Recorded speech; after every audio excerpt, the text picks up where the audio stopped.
TVN 한국교통방송입니다.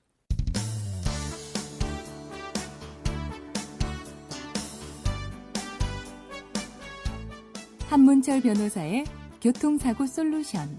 이 시간 진행의 한문철 변호사입니다.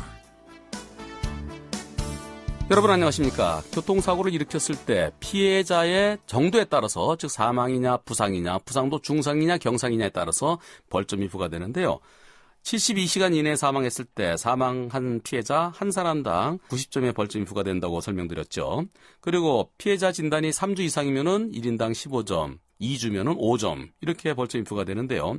여기서 늦은 밤에 횡단보도에서 한 30m 떨어진 곳이에요. 왕복 8차로 도로, 넓은 도로죠. 신호등이 있는 횡단보도에서 30m 떨어진 곳을 무단횡단하다가 피해자가 사망했습니다. 그 당시 차량 신호는 직진 신호였어요. 보행자 신호는 빨간불이고, 그때 과실비는 어떻게 될까요?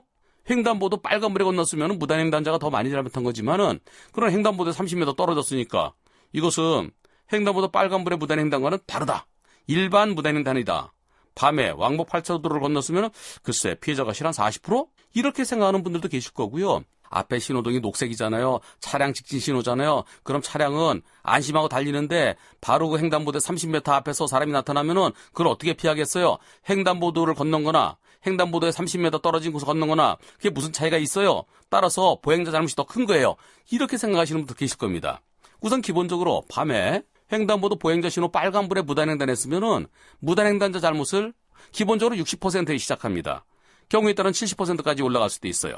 그럼 30m 떨어진 곳, 그곳을 횡단보도, 즉 신호등 있는 횡단보도 그 신호의 범위 내로 볼 것이냐 아닐 것이냐를 따져봐야 되는데요.